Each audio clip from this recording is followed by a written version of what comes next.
how much is it? Yani inauma sana kwamba kama kijana watu wamejitokeza, they start making changes in this country, but wewe unaitwa na mwanasiasa anakupatia rungu, then they give you 1000 bob and you sell your soul for 1000 shillings. Yet we are fighting for something that's going to change the future of this nation. I've never seen an incompetent government like the one we have right about now. I am in the media industry. I've been in the media industry for about 18 years right now. The Kenyan governments have refused to pay money owned by these media houses. Standard is suffering. MediaMax is suffering. Raw Media Services is suffering. Even international media houses are suffering because of some debts and very bogus policies that have been put up by these regimes. Na hii government ya sasa ndio yani inachoma kila siku,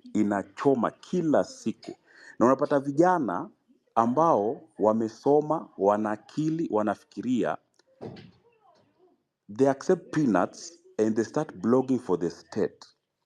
Yet what we are fighting for is going to even help them and their children and their future generations, you know.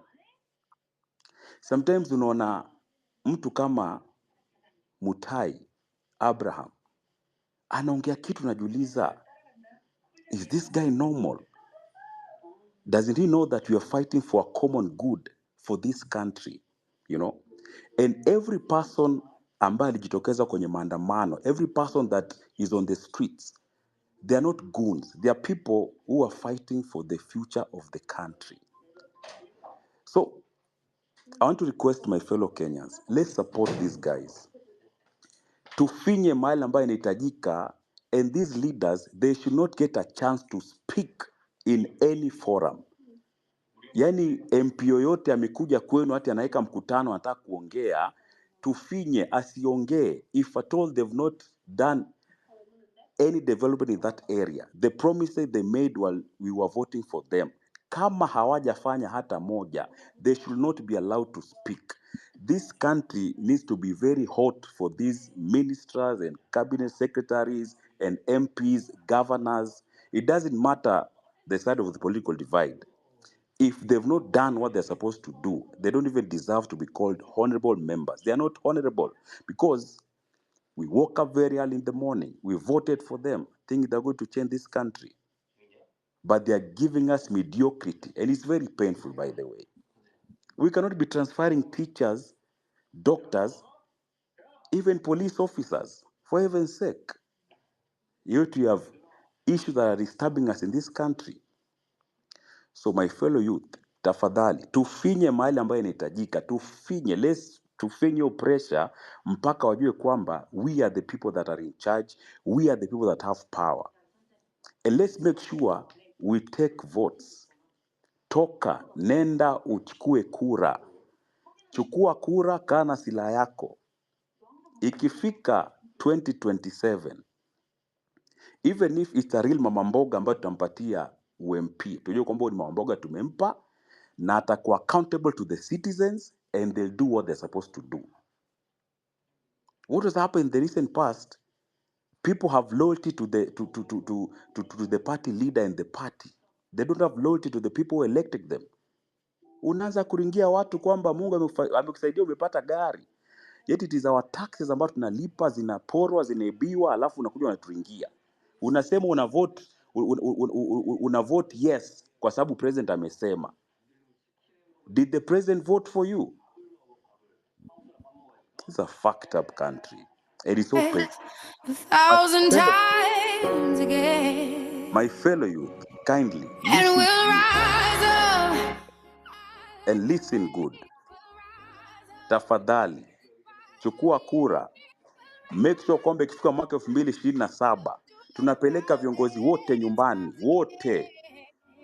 Usitumike kuzima azma ya Wakenya ambao wakati wake umefika. Asante. Thank you so much. Today, every day I receive tons and tons of messages from heartbroken young men. You read these messages, then you ask yourself if this country has policies to support young people. There is something in this country called the National Youth Council. Do you know that thing? The secretary of that National Youth Council is a 42-year-old person. Yet that council is supposed to be run, the secretary is supposed to be a young person, 35 years and below. You people know about National Youth Council. Yet hii kitu inaendelea kukula pesa ya serikali kila siku. Hakuna mtu anaongelea hiyo kitu. Tunanyamaza tu, watu wakikula pesa, wakienda wakipewa budget, wakitumia pesa siku 2-3, hizo ndio pesa wanapeana huku kina Shalini wakikimbia nayo huku. Wakisema wanasaidia vijana. The National Youth Council need to be transformed. Ikuwe ya vijana. Uko 45 years na uko hapo unarana hapo, unafanya nini hapo? Goofy, I've seen you. Karibu. Hey guys. Go on. Hey, can you hear me?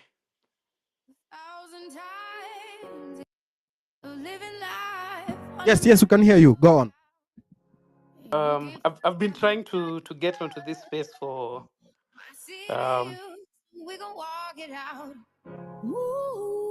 Hello. Yeah, we can hear you. Go on. There's someone's mic that is on. I am getting noise.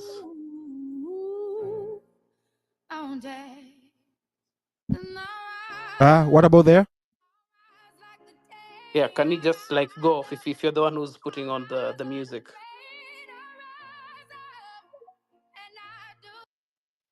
All right.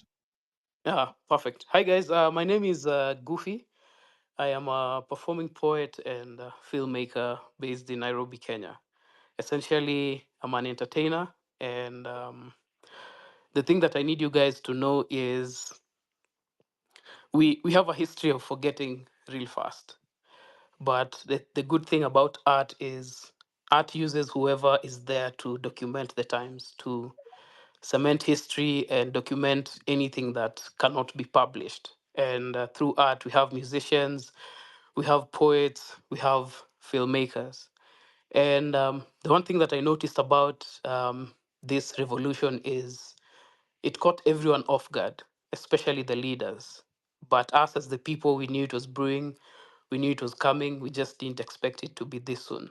The thing that I want to say is we should not forget people have been shot, they're dead, some have been buried, some are still in jail, some have injuries, and the leaders are still as arrogant as they were, because the narrative that is being pushed right now is Ruto is listening to the people while he's not. The space does not. To other people in other African countries, it looks like he's reaching out to us, but in essence, we know what is happening. He is just milking it dry so that the PR works for him. But we should not forget whatever is being said here is we should go get our votes. We should educate ourselves on these things because we have the power, and there's nothing that beats a citizen that is united, and we are united right now. The June 25th demonstrations really rattled everyone. It rattled the government real bad, and we should keep that pressure. With that said, I was requested to do a piece, a poem, spoken word, and this is called To Live Here. To live here is to live in fear. You don't know if this life is yours. You don't know if you own anything else that isn't your thoughts. Your mind might be the only place that feels like home, but only if you don't share your raging thoughts. Here, the loud ones, the smart ones, the nosy ones, they disappear here. The trees in Kikuyu and the bushes in the Mao know more about missing people than the ones who took them here. We wish trees could speak, but they too are being cut down here. Trees wish we could speak, but we too are being gunned down here. We forget names like Willie Kimani, Baby Pendo. Here, you can be shot whether you are a lawyer, a taxi driver, or unauza nyama pare gara. Here, if you are a young man aged 19 to 22 who likes wearing faded jeans that are torn on the knees and seemingly a good Odi dancer, you'll be shot here. Your death won't mean a thing to a police unit that's funded by your taxes here. Body bags have more work than the youths of this place here. The country eats its own people. 1 minute you're with them, next you're dead and gone. A moment of silence for Evans Njoroge. To live here is to embody Koleka Putuma. Collective amnesia stays within us. Here, we forget to count after every 5 years. Here, leaders manipulate the votes and pass it out as the voice of the people. People with no voices, people with no choices, people with no health care, no security, or an average life standards. Here, the only cues we respect are the ones found along tribal lines. Here, we are one. Foolish people here. Thieves use their loot as manifestos to kickstart their careers here. Thieves appear in top 30, 40, and 50, and the top 30, 40, and 50 here. Golf gets more funding than the education kitty. To live here is to constantly think of death. Here, you have to look right, then left, then right, then left while crossing a one-way road. To live here is to constantly think of death. Here, you can get a brain surgery when you checked in with a cold. Here, cartels run a hospital. Here, criminals own a hospital. Here, rapists have a hospital. Here, you have to light a candle after the many deaths we invite into our lives here. We are experts in instant rage, but amateurs in following up here. We forget more what hurts us as a people and always remember the silly stuff here. We are comfortable with heavy taxation, a rogue police unit, suppression of free speech, unequipped hospitals, corrupt officials, a dormant constitution, selective human rights, a fast ending forest cover, privately owned killer dams, debts upon debts and debts upon debts. This is the life we live. And the people they've killed, I'm going to say their name: Rex Masai, Dr. Margaret, Evans Kiratu, Franco Koth, Nick Adams, Eric Njeru, David Chege, Ian Kerr, Belinda Acheng, Beasley Kamau, Edwin Otieno. Say their names: Erickson Mutisia, Eric Otieno, Credo Yaro. Say their name: Eric Sheni, Emmanuel Tata, Ibrahim Kamau, Kennedy Onyango. I've said your names, and these are the ones we know. We live as Kenyans fighting for your spirit, fighting for your life until we get a better Kenya. To live here is to live in fear, but we don't have to live in fear. We have the power to tafinya mpaka Zakayo ashuke. Thank you. Right, all right. Thank you very much. I really, really promote artists. I respect artists because we cannot have a mental revolution without artists talking to us and reminding us where we've come from. The reason why they are diverting the study of history, literature, anthropology, sociology, philosophy, civics, social ethics, psychology.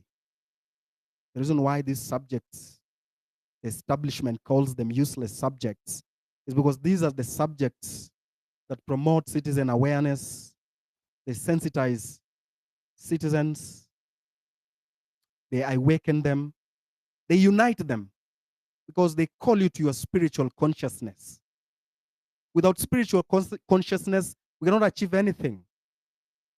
The protestation that we've been experiencing the last 3 weeks is because we have joined together as a generation through a spirit of liberation.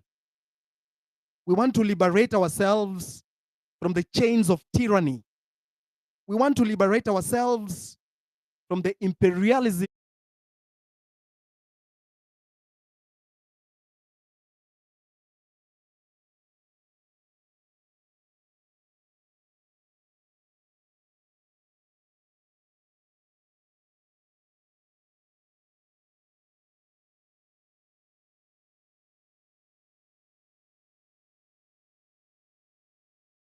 in parliament. We want to liberate They steal our resources every day. They steal our taxes. And when you ask them, they shoot you. They buy bullets, but they can't buy food. They buy tankers, but they can't buy water tanks.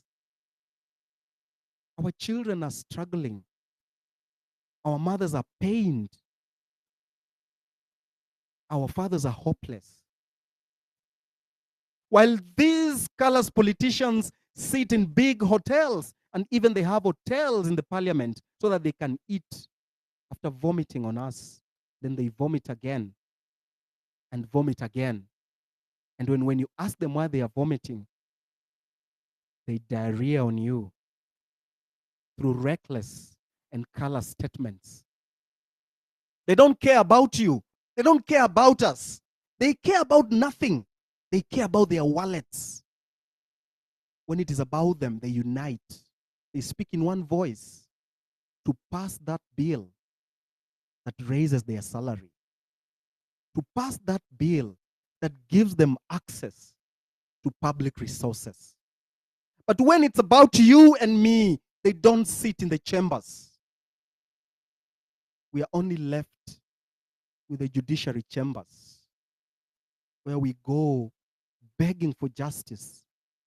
Yet we've been told in our national anthem that justice is our shield and defender. Why do they take it away from us? Why should we bend? Why should we beg? Why should we cry for justice? Why? Why should we beg for the president to listen to us? He's not deaf. And we are not ENT doctors. We are citizens. Listen to us. Don't kill us.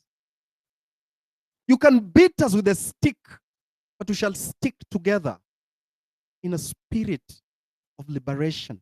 We want to liberate ourselves, and this is not about me and you. This is about the generation that is coming behind us. They will be asking us, Father, Mother, we gave you this future. What did you do with it? The future does not belong to me and you. The future belongs to those behind us. It is them that have given us this future so that we take care of it on their behalf. And when they are adults, they will ask us, you let us down. Daddy, Mommy, you let us down. You didn't fight for us. We don't have a future. We don't have a country. They will be looking at our country and say, here lies the ruins. Here lies a country that used to be called Kenya. Looted, dehydrated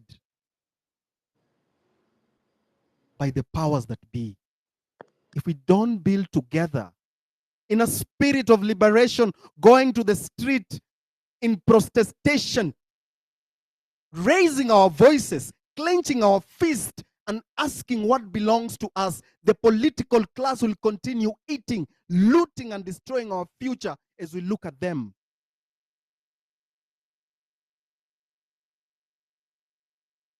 It's time to mobilize our energy. Whatever you do, whatever thing you are, whoever you are, it is time to mobilize our energy. We need to drain the swamp, because the swamp cannot sustain our future anymore. The swamp is polluted by rats, snakes, and toads, crocodiles, parasites. We must drain the swamp. No matter how many days it takes, that swamp has to be drained.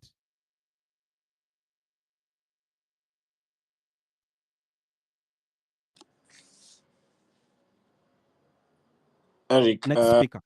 to interrupt you. Yes. So yeah, thank Your mic is off. Sorry to interrupt you, bro. Go on, go on. I totally agree with your views. I feel like art must certainly play a major role in any kind of movement, especially these kind of movement that we have here in Kenya right now, because it is a very unique kind of movement. I don't think in the history of protests, and we've never seen this kind of movement before, because it is just very purely organic and stemming from all sections of the country. So it's not centered on anyone. So I would like, before I briefly proceed, to thank the previous speakers. I think the words that we've had here have struck a very deep chord within us all. I feel like those words were speaking to each and every one of us who is part of this movement, because we are at a very critical stage. We have seen so many things happening in the last few weeks. We've had some very high moments in the movement. And when I say the movement, I call it the movement because when you call them protests, protests can be about a thing. Protests can be about something, you know. But this movement, it's bigger than the protests, because it's not even about the youth that have been on the streets. I feel like the message has transcended throughout every young Kenyan, no matter what part of the country you're in. It's a movement that is spread across counties. We saw people showing up and speaking out in all parts of the country. So it's not moved by tribe. It's not moved by social class. I don't want to get too much into that. So for now, I will agree. Art is going to play a major role in this movement. Like we saw today, the concert was a very nice example of how art can play a very major role in any kind of movement, because we have to bring out our creative side, because that is what they try to suppress first, because they have to suppress your creative side. They have to suppress the things that make you who you are. So, but the point is, we are at a very critical stage of the movement, because we've seen the state trying to instigate malls into the movement. We've seen many things happening. So right now, the truth, so much is going on. It might be a bit confusing for some of us. The information overload might be getting to us a bit, but you have to stay focused, because in every movement, there's always going to be pushback from whoever you're demanding accountability from. In this case, we're demanding accountability from the state, not for one thing. We are demanding accountability for many things. And so the situation has become so complicated that it's the view of the majority of Kenyans that, yes, we do have so many problems, and at this stage, the only way to fix it, the only solution right now, is to start afresh. We need like a complete turnover of everything. So you cannot try to shift the ideas of the movement, or try to bring side shows into the movement. So we saw recently what happened. I'm going to try and get a bit straight into the point, because I know the majority of people on this space, they are social media users. We had Billy speak some moments earlier, very esteemed journalist, a man we all know him very well. But this movement cannot be pinned down into one thing or one leader or one other thing. But Billy made a very interesting point. He noted that some people are getting paid to go and cause chaos in this protest. I want to assure Billy that this movement started on social media. And I'm sure the people who are on this, tuned into this space right now, none of them would even have the time to get out there, unless if there are malls planted here to listen. That's a different case. But the people here, I'm sure the people here, they were part of this movement from the beginning. So there are people who are 100% true and true to the movement. So you made a good point. Yes, it's unfortunate that some people will accept petty cash from the state to push agendas. But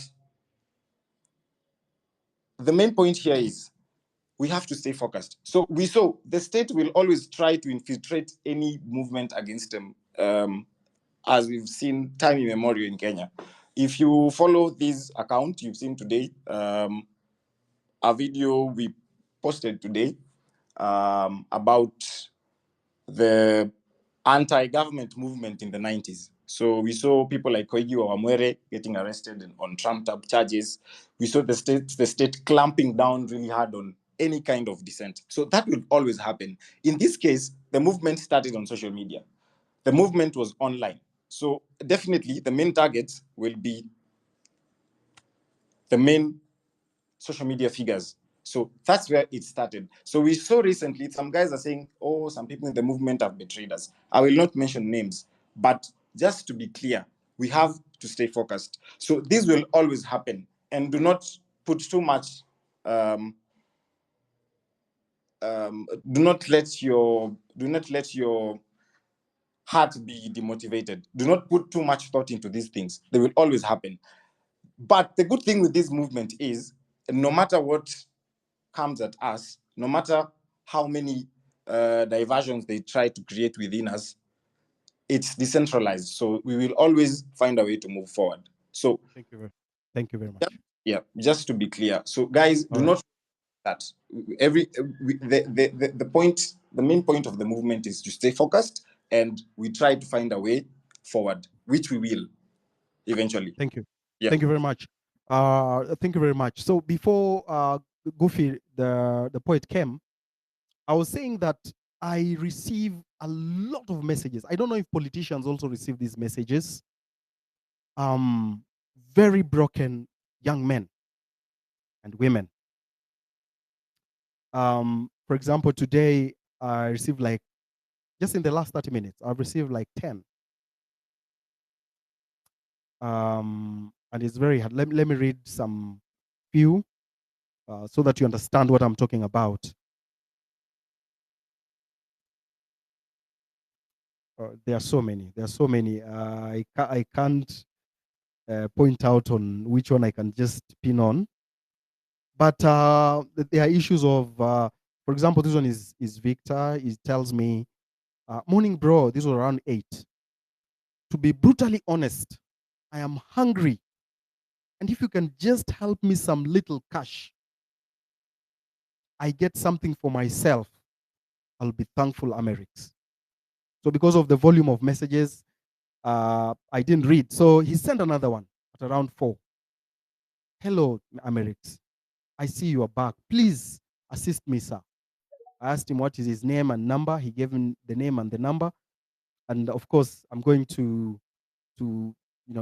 see if I can, how much I can support him, and of course talk to him and see where he can be assisted.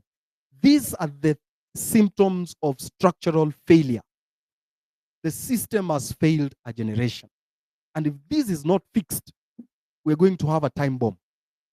Those young men you saw in the streets, they are going to be a very, very dangerous bomb. The government has to take action. It has to listen to them. Iwasikize. Kwa nini nakataa kuwasikiza? Shida iko wapi? Wakisema cabinet ni mbaya, imebeba uchafu, fagia, where's the problem? Wakisema parliament ikuwe reconstituted, where's the problem? 70% ya hii population tuko nayo Kenya ni watu wa young people. Gen Z na millennials, I think they're around 55%, something like that. Gen Zs are 30 something, 34. The other ones in 21. So why can't you listen to, why can't these politicians listen to them? Walienda hapa juzi ndio wana Senate wakiongea wakipontificate, they disappeared. We don't see them. Saizi scandal imewapata. 24 of them walivote bill sijui ya nini, I don't know what it was, to allow state officials to do with business with government. I've not read it, so I don't want to comment so much on it. I was waiting for Nairobi Super Senator to be here. Sijamuona. So niko na hizi messages mingi. Na hii ni symptom ya shida tuko nazo kama country. Kuna mwingine ameniambia hapa boma yao ilivunjwa huko Mavoko. Serikali ilivunja boma yao. Sijui iko wapi. Alafu kuna hii issue ya JSS. Hiyo ni kitu inaniuma sana as a Kenya. Because kama tuna promote CBC, na the crux of CBC, as in the core of CBC ni hiyo JSS. Kwa nini serikali isiweke tu pesa enough i-employ JSS wa kutosha? Unaenda primary school hapa unapata watoto 300 na walimu watatu. Na hiyo shule hata ina resources. Laboratory wanaenda kwa neighboring school, high school. Basketball wanaenda kucheza kwa neighboring school. Wamandiki wapo swimming hawana, lazima waende kwa mtoni. Wanakuruka kwa mtoni huko kwa village. Walimu wanawafuata na kitabu. Ule anaruka sana anaandika. Ule anaruka vibaya anaangusha. Anaruka kwa mtoni. So ukiruka kwa mtoni au mwena nyoka, what will you say? Why are we doing this to our citizens? Watu wanalipa kodi, tunalipa kodi. Usipolipa kodi imelipwa juzi unakujiwa. People are doing business. Sasa inabidi ufute watu. When I started my clinic last year, I had 8 employees. Sasa niko na 4. Just 4. Hao wengine niliwaambia sana, mimi mtakaa hapa nitashinda kuwalipa. Mtasema mimi ni toxic employer. So nyinyi afadhali muende mjue tu hatuna kazi. Kuliko mkaenge hapa mna expect ni walipe tarehe 1 na mimi napata pesa tarehe 25. Hakuna vile nitawasaidia. Hata wanaona vile biashara ziko wanasema yenyewe it is true. Daktari Mbiti ako hapa. Ako na hospitali. Ameifunga. Na amepump hapo I think 18 million shillings. Ijamaliza hata 1 year. Ameifunga. Juu ameshindwa kulipa rent. So inabidi sasa hata huyo landlord amerealize, huyu sasa akitoka hapa nitapata nani? So imebidi aite Mbiti wakae chini wasikizane vile atalipa rent. Because environment ya biashara iko chini. Manufacturing sector imekufa. Agriculture.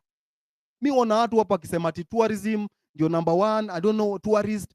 Hatutaki tourists. Wanatusaidia na nini? Tumekuwa na tourists kuanzia miaka zote.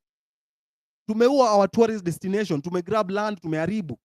Why can't we focus on something like agriculture? Kwa sababu agriculture kwa Waafrika, hiyo ndio the basis ya economy. Ukiangalia economy za Africa zina grow because of agriculture. Lakini agriculture na tumewacha, tumepatia kina Bill Gates ndio wana run. Nimewaambia hapa 20 years ago, 30 years ago, Kenya ilikuwa the leading exporter of pyrethrum. Cotton industry ilikuwa sawa. Mimi nimesoma na miwa. My father was a farmer. As much as I tell people don't take sugar, but mimi nilisomea na miwa.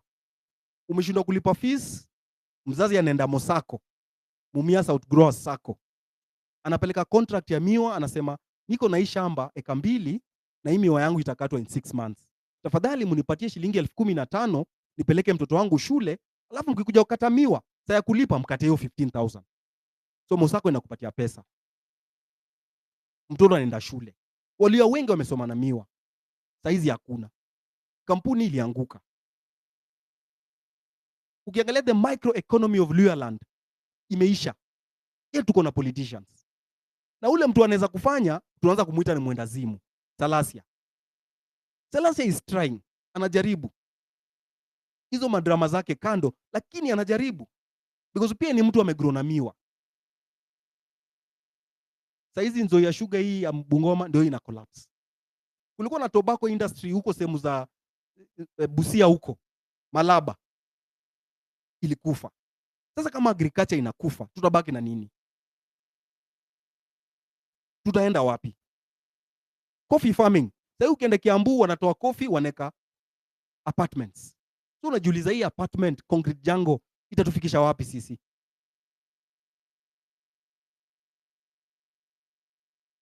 What is our future as a country? Zile vitu zenye nafaa tuongelee, zenye zinatuhusu as a country, atuongelei. Tunaongea kuexport sijui nini, tumetengeneza sijui 5,000 jobs kwa ICT wapi. Yet zile basics Unajua tukikosa zile basics, hata hizo za juu hatuwezi. Nani ako na mic aongee?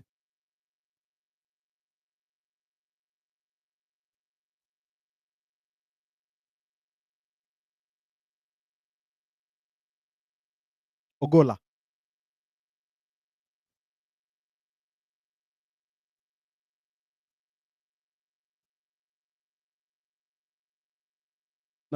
Natafuta lawyer Pikiponki simuoni.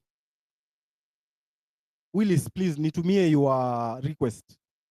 Nikupatie mic uongee hizo stories za legislation. Willis alikuwa anasema hivi that in the future tuko na legislation yenye president is not part of parliament. Yeye hayuko kwa any political party. Iko kama Singapore. President ni mtu independent. Hayuko kwa political party yoyote. Hiyo itatusaidia. And then the parliamentary elections ikwe kando. Tuseme parliamentary elections zinakuwa kando, after 3 years bunge anaenda 2 terms, 3 years akimaliza anaenda. Sasa hizi tuko na bunge, watu ni madinosaur huko. Mtu amekaa bunge 20 years. Ni nini ataleta ya maana ama mpya yenye itabadilisha Kenya? Hakuna.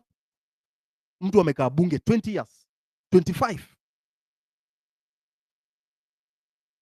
Wabunge waende 2-3 years, ukifanya kazi poa urudi 3 years uende nyumbani. Upatie mwingine pia opportunity ya kurepresent your constituency kwa bunge. Si wewe peke yako unaweza represent. And then president atoke kwa party, asikwe part of this party politics. Hizi party politics ndio zinafanya saizi Rigiji na president hawasikizani because of party politics. So tutoe president asikwe kwa any party. Na akitaka kuongelesha wabunge hawaiti state house, anaenda kwa bunge. Anasema kitu anataka kusema, alafu wabunge wana debate, wanakubaliana kama amesema kitu poa, wanakubali. Kama amesema kitu mbaya, wanakataa. That's how we build our country. Lakini saa hii party politics imeharibu country yetu. Ndio maana tuko na hizi coalition of parties.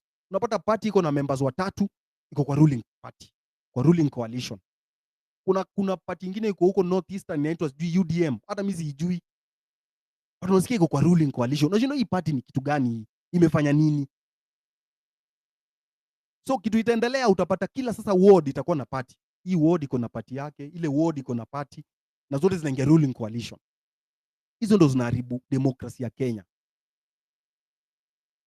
Kama nimekupatia mic ongea, we continue. I'm waiting for Willis atuongeleshe. Kama ametuleta, nilikuwa namuona Jimmy Wanjigi pia anataka kuongea, atuombe mambo ya public debt.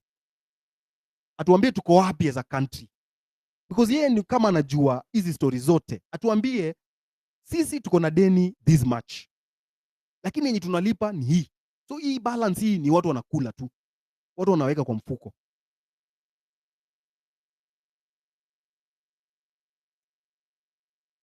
Please, kama uko na mic, you can go on.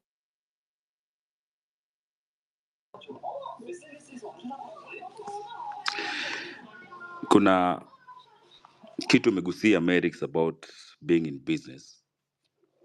I've been in business since 2020, a fashion house. Recently, KRA came and they summoned me to their office, telling me that I've not registered for e-teams, that I've not complied in paying taxes, and they told me to go with statements, personal bank statement, the till statement, and the records, Now I'm asking myself, the government has not created a favorable environment to do business in this country. What they're interested in is to get more money from these Kenyans who work their back and asses out to make that extra coin. Any place that they can get money, ndo natilia mkazo sana. So when you get someone like that, and if it's the first time, you start looking for a tax expert, which means you have to pay someone to do that. Putting in mind that you've not even paid the rent for that month, or maybe there are 2 months that you've not paid. So I said, let me just go represent myself. I go explain myself. They slapped me with a fine of 200,000, So when they gave me that fine, I now started giving them evidence that sijalipa rent, sijalipa wafanyakazi. Na ukifika pale unakuuliza maswali, una wafanyakazi wangapi, unawalipa pesa ngapi, rent unalipa pesa ngapi? So they calculate the amount of money that they think or they purport that you're making, you know. And the environment is not favorable for business. So when I tabled evidence that I've not even paid rent for 2 months, they gave me a warning and they gave me tax clearance, you know. So how many Kenyans know their rights? And how many Kenyans have been put into debt paying those fines that are very unscrupulous, you know? So ni serikali ambayo inajali yenyewe, you know. And what made the government speak in a good tone after being called criminals is when they saw that it's not conducive for them to do their own businesses. When they saw that now wananchi are going for them. When it was us, it was okay, we were criminals. When Kenyans started going for them, now sasa hapo ikabadilika, wakaona kwamba this is serious, let us now come down and talk to these people. Another institution that has failed us as a country is the church through faith diplomacy. You know, nikifikiria kitambo venye priests and pastors were being respected in the country, na sasa hivi iko tofauti sana yani. Church ilikuwa inaongea, kina Timothy Njoya wanaongea, wamepigwa marungu kwa sababu ya kufaitia ile demokrasi ambayo saa hizi tuko nao tuna enjoy. Lakini kanisa sasa inanunuliwa na bahasha, alafu wanahakisha kwamba wanaomba. I don't know if these are facts or just rumors, kwamba kuna mapasta, because very prominent journalists have written, the 100 pastors that pray every day for this country, every day, praying for our country to be better. A country is not run by prayers. Even though prayer changes things, a country should be run through policies that are working, you know. If we look at manifestos of these politicians, they are very nice manifestos, but they're not being followed. They're not being implemented. Alafu unatuambia kwamba utatuombea inchi ikuwe vizuri. How? That's fucked up shit, you know. Like, these policies that are there, they need to be put into action, you know. They need to work on these policies. They need to make sure that they follow these manifestos. If they are followed to the latter, we're going to be in a good place. When you come to the sports industry, very incompetent minister. Showbiz kibao, left, right, and center. Fungua hii, fungua hii, fungua hii. Yet, ile joint hosting ambayo tumepewa ya kuhost AFCON, tunaweza ikosa kwa sababu hatuna viwanja. Inakuwaje tunakuwa host, tunaweza kupiga boli Zimbabwe, seriously. Such a country inakuwa na kiwanja, sisi kama Kenya hatuna kiwanja. You know, how? Yet kuna pesa inatoka FIFA, kuna pesa inatoka kwa taxes za Wakenya, na hakuna kitu kinafanyika, you know. And inakuwa tu blame game. I'm challenging sports journalists in this country today, tonight. Speak up, you know. Speak up. Speak up and change the industry. Kwa sababu unasikiza mse wa bola anasema footballers have been turned into beggars. And it is so painful kwamba wanariadha wanaenda kule nje, they use their own effort, you know, wanatrain kivyao, then wakishinda ndo wanapokelewa na waziri hapa Kenya. Muziki hapa na pale ni na nini, alafu inaishia pale. Yet hakuna facilities. If majuzi walikuwa wanalia kwamba wafunguliwe Nyayo, they do their practice. Ilikuwa imefungwa under renovation. Yet kukiwa na crusade inafunguliwa haraka inafanywa. Why? Why? These are questions that we need to be asking every day. Akija kiongozi katika stesheni, pigeni simu stesheni, ulizeni ya maswali. Akija kwa ground, ulizeni maswali. Why is this place not working? If you press and press and press, something will happen. Because right about now, something is happening. Because if a president can come to a space and listen to us, that should count for something. And let's continue pushing until that time that things will work in this country. Otherwise, if we keep quiet, if we keep mum, watazidi kutukalia, watutapikie, maka unajua kwamba watatununua tena ikifika mwaka 2027. 27. So tufinye kabisa mpaka wakati ambapo tutaona kwamba industry na sekta zote zinafanya kazi. And don't say that your voice is small. You don't have to be a big wig on Twitter. You don't have to be someone who's known. Pale katika village yako, yule mbunge wako, yule MCA, yule governor, if they're not doing something right, speak up. Right now, we are heading in the right direction, and tukinyamazishwa hatatoboa. What happened during the last demos is what has been happening throughout independence, kwa sababu unapata kwamba tumeamua kwamba tunampeleka Amerix aende atuongoze kama constituency ya Nyaribari Chache, lakini kwa sababu kuna mtu pale anaitwa Mbaruk ana pesa na labda ana wahuni fulani, the voices of those people that want change zinakandamizwa, alafu wale goons wanafanya wale wapiga kura wakae nyumbani wasipige piga kura, alafu yule mbaya anapita. It was evident juzi wakati Gen Z wametoka, goons wamekuja. Nani aliwaleta? We saw today wametoka concert pale Uhuru Park, wametembea Moi Avenue, wanaimba, wanaenda zao nyumbani. Hawana hooliganism yoyote.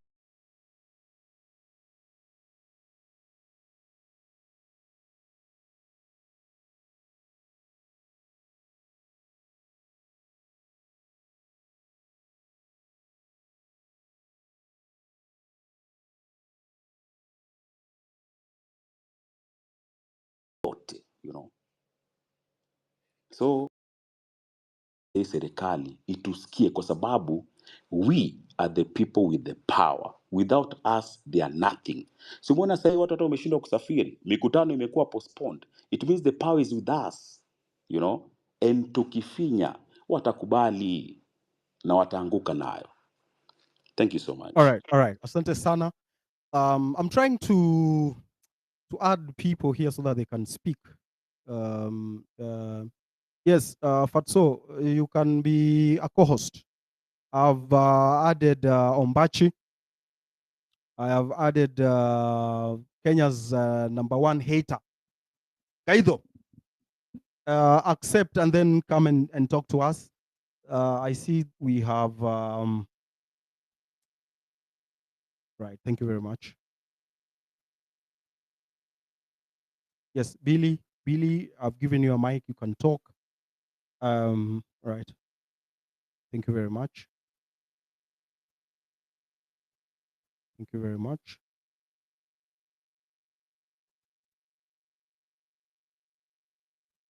If you have a mic, you can go on. If you requested to speak, you know, the requests are many, I think 100 and something. So if you requested to speak and confirm if I've approved and start talking so we don't waste time. Gaido?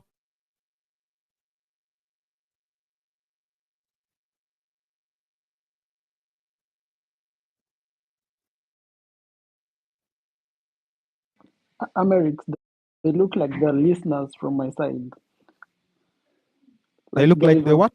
The listeners, they're still listeners. Bado ni listeners, hawajakuwa speaker kama Gaido. Hata Umbachi. Unaweza ninyang'anya speaker so that at least wakuwe na space ya kupata the mic. So you can drop me from the speakers list. All right, let me do that.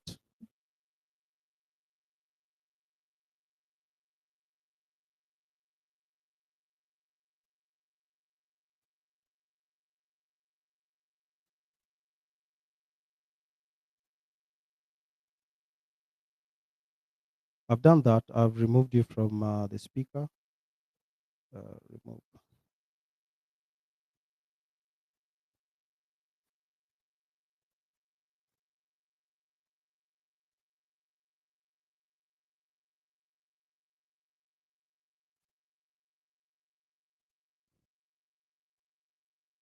Billy, are you still there as the speaker? Yeah, I'm still seeing myself as a speaker. Okay.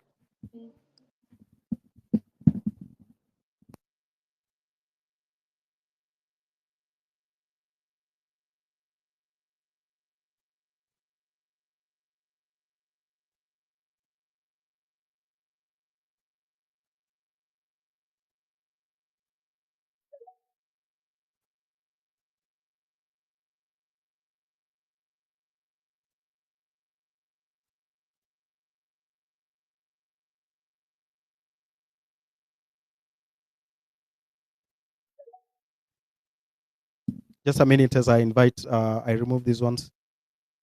Are you still a speaker?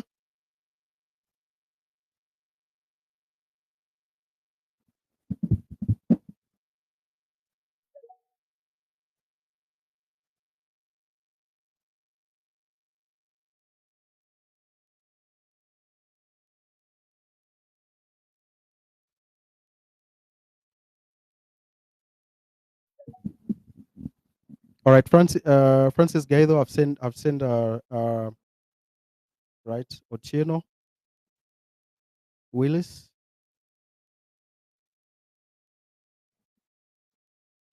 I think it's now sorted.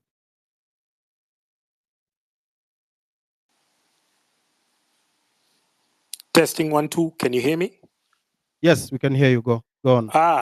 Amerix, nice. Thanks for inviting me. Sorry, I'm late. Yeah, and I would want to carry on with your point about the collapsing industry. You were talking about the sugar belt. You were talking about all the companies and all the outgrower farms which were supporting small holder, farmers and whatnot. And being from Thika, I have the same kind of experience. So Thika was an industrial town. It used to be called the Birmingham of Kenya. So there were all these companies, especially in the textile industry. There was KTM, there was what, and so because of the structural adjustment programs, they came with some malicious or notorious or mischievous attachments or riders that you must liberalize, you must open your market for cheap imports, and that's how the Mutumba sector grew. And so we are here glorifying the Gekomba industry and whatnot. We are glorifying them because of importing second-hand clothes. But essentially, the only reason why new clothes or brand new clothes are expensive in Kenya is because of taxes, is because of the environment which has made it unconducive to produce. So it goes the entire chain. They dropped all the subsidies, all the incentives they used to give to farmers who used to grow cotton or who used to rear sheep for wool.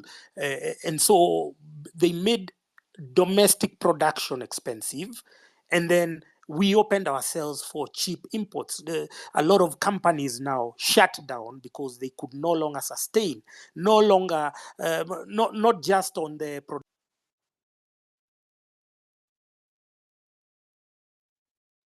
So I've seen Thika move from being, that semi-urban, plush town into being just another, shithole town. Because of that, because of the parliament. Our problem begins and ends with parliaments when they talk about these structural adjustment programs.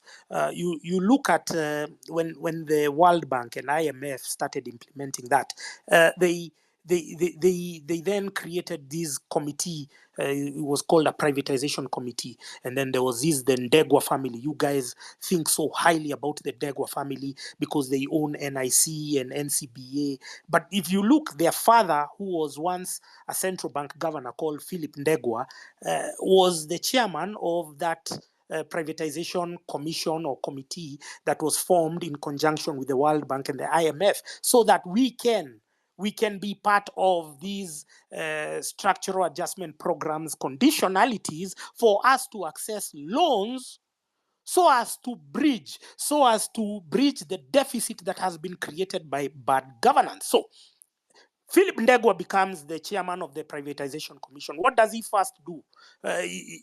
Anajichotea pesa zake. He first grabs a few companies. There was Nairobi Airport Services called NAS. There were many other companies which were grabbed during that period. But then you'll realize that the World Bank is hiding behind some of these government officials, and then they make it as if that, oh, we are selling these parastatals to clear our debt. But no, it is them who are grabbing. So during that period is when we saw the privatization of companies like Kenya Power, If you look at Kenya Power, since it was privatized, has our power bills, have they been cheaper or more? So the privatization was just a hoodwink. It was just a scam crafted for a few elites like Mamangina to grab our state-owned corporations. Look at Safaricom. During the same period, we had the Kenya Post and Telecommunications Corporation. Then, because of some mambo jumbo and magic over here, we were told it must be privatized. And so Safaricom was a department under the Kenya Post and Telecommunications Corporation. You understand? And that's where we have these clowns like Gideon Moi owning Mobitelea, 5% of Safaricom, given for free under the guise that Vodafone is the one which is buying it. But Vodafone was giving 5% to Gideon Moi as a bribe because of acquiring Safaricom, which was a department of Kenya Post and Telecommunications Corporation. Look at something like Kenya Airways. We were told and we were fashioned. I remember I was reading the newspapers, I was very young, and they told us that privatization is a quick fix panacea, that because we are going to privatize, things are going to be better. Now, because the old generation of useless bastards, the boomers, if you are a boomer over here and you're there, you're a useless bastard, they bought into the idea of privatization. They bought into the idea of, let's get the golden handshake, and being stupid as they are, and even today they are still very stupid, they signed themselves up for a suicide. And so Kenya Airways, which was a fully state-owned corporation, has changed hands. It was sold first to KLM, and then there was this partnership between KLM. And then what they did is now, when they got to now the worst part, which was during the Uhuru era, they started selling our primest landing spots. For instance, Kenya Airways used to land in London at 6:10 a.m. There was a flight leaving Nairobi to London at 6:10. They sold that.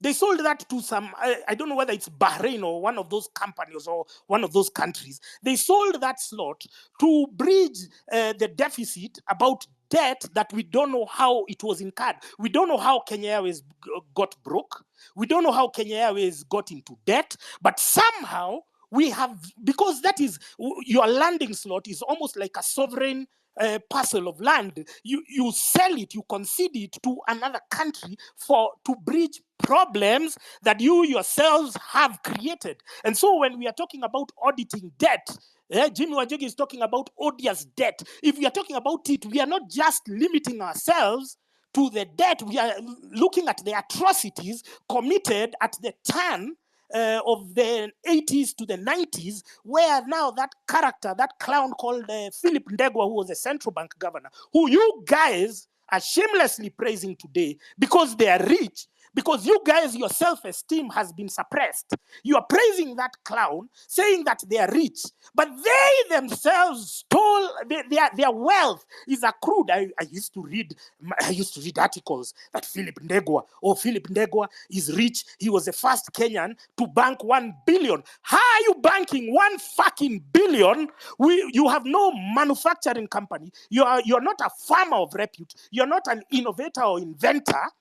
And then you bank 1 billion. Where did you get that fucking money? These are questions when, anytime we confront the ruling elite, we tell them, hey, can you tell us how you acquired this money? Because there was a time they used to flaunt their money. They used to flaunt these stories. Oh, I used to read those silly, nonsensical stories by somebody like Jenga Karume. Jenga Karume says, I used to sell charcoal. Who the fuck would believe that charcoal would make you a billionaire? Those are not, unless you're exporting that charcoal to Mars or to Jupiter as an alternative energy source. But we've been fed with lies. We've been fed with cock and bull stories pushed by the mainstream media, shameless journalists, shameless editors who have you just run with any rubbish. You don't want to question how this person acquired this wealth. They were in government. They used to do X, Y, and Z, and somehow they landed into a lot of money. And because there were no checks and balances, suddenly they are billionaires and they are being praised. They are being worshipped by the church. We have the corrupt clergy. I see people are calling them kilaji. But this is the historical injustices that we have, especially from the economic front. It has to be all the companies that were grabbed by people hiding behind the narrative of privatization. The people who hid behind the narrative of a golden handshake. People were told, hey, you take a golden handshake, you'll go home. And by the time those guys were taking a golden handshake and leaving state-owned corporations, which were permanent and pensionable, they went to the villages and went to rot there to die. So this is, now we get to the sugar belt. Amerix was talking about it. He has grown up from there. His family has, I'm from the coffee sector. The coffee sector has supported me. Somehow it collapsed. And you are talking right now, you go to Kiambu Road right now, all the coffee is being chopped down, is being turned to real estate. Why? Because of structural deficiencies created by these fucking members of parliament, the guys we are entertaining, the guys you guys think are gods or something. They go and pass laws which are passed or which are crafted or which are conjured somewhere, and then they come and now start cooking narratives and telling you what. I was telling you about sugar. There was this clown called Ivan Skidero. Ivan Skidero, by the time he became the Mumia's sugar CEO, he is from the sugar belt, but the interests of the farmers were the last thing on his mind. He wanted, by the time he got there, he went to maneuver his way into getting import licenses so that they induce closures of the main sugar production, Sony, Mumias, and whatever, so that when they are shut down, they've been shut down under the guise of, oh, we have maintenance and whatnot. I think you used to see those whatever. Then they would import. Now, those sugar import licenses used to be approved by parliament, by idiots like who? Like Boni Kalawale. Like this other idiot, what's his name? This Waluke. Those guys who pretend that they are members or they hail from the Western region were part and parcel of the destruction of the sugar industry. And I don't understand how you guys still worship them. How do you allow Boni Kalawale to address you in a funeral or in a whatever? How? Because he has been part of the destruction of the sugar sector. The sugar sector in the coffee sector in Mount Kenya has been destroyed by none other than fucking MPs from Mount Kenya region. So our problem begins and ends in parliament, but parliament has been an extension of the executive. And so what you needed to do, you just needed to go to treasury. You meet the bureaucratic pieces of shit in the treasury. You tell them, oh, this is how much you're getting. Can you sneak this amendment into the finance bill? And so finance bills every year, and what you used to call the budgets, became an overhaul of our entire economic structure.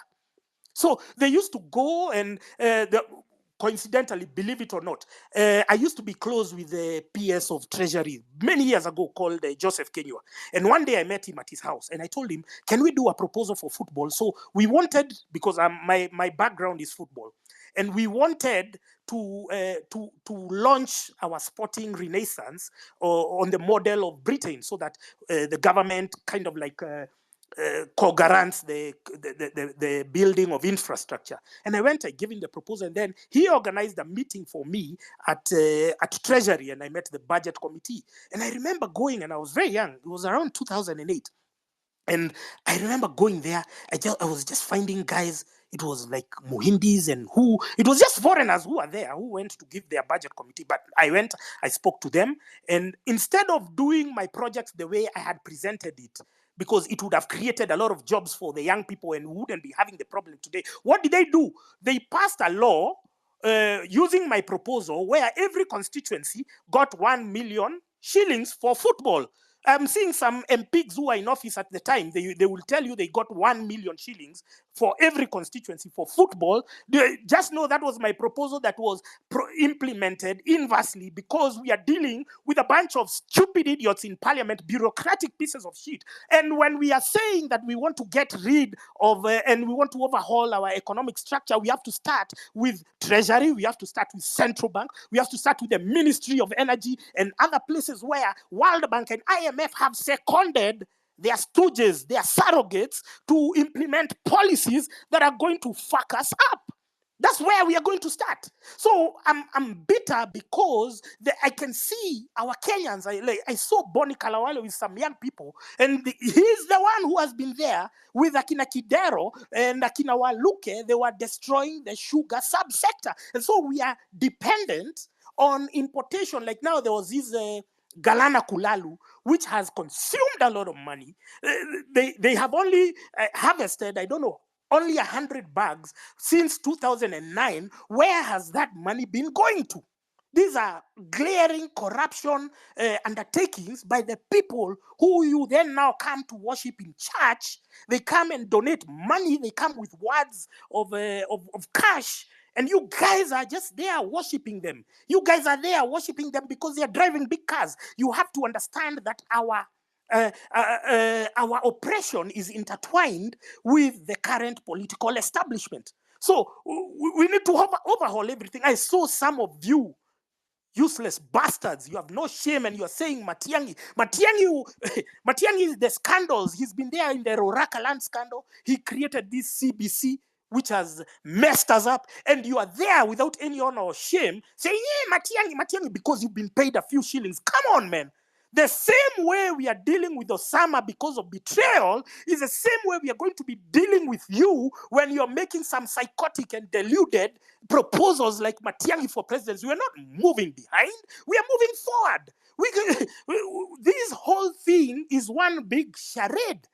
Our companies which had employed our people. And so I would see people, because you are used to your parents having money. You are used to your parents having money to pay your school fees, your hospital, and whatever. And then suddenly they've lost their jobs. You don't understand why they lost their jobs. But they used to work in they used to work in Mumias. They used to get a job. They used to work, and you used to also get healthcare attached to your parents. And somehow I would see people sinking into depression. And then what was the other solution that the boomers at the time came up with? Oh, let's immigrate. So all of them, let's go to America, let's go to Britain, let's go to where? But how long shall we run away from self-manufactured problems? Because you elect thugs, you elect idiots. These idiots then go and steal your money. You understand it's a chain, and you are part of it. You are an active participant. So the thing here is, we in our pursuit for progress, in our pursuit to overhaul this entire system, we are looking at Ruto. Ruto must fall. That is guaranteed, whether we like it or not. He is going to fall because we have decided as a people that he is not. He's not serving our interests. Anytime we have given an opportunity for him to speak in the media, to rise to the occasion, to tower above his parochial interests, he has gone on and to let us down. He's saying the dumbest shit. He's asked, hey, can we do this? Can we do that? He doesn't do anything. He says the worst thing. He has no sense of occasion. So we have agreed that he must go, whether it's 2027 or before, I don't know. It's the people to decide. But in the meantime, just look at the historical patterns from when World Bank started implementing the structural adjustment programs in the 1990s. The people who grabbed our companies.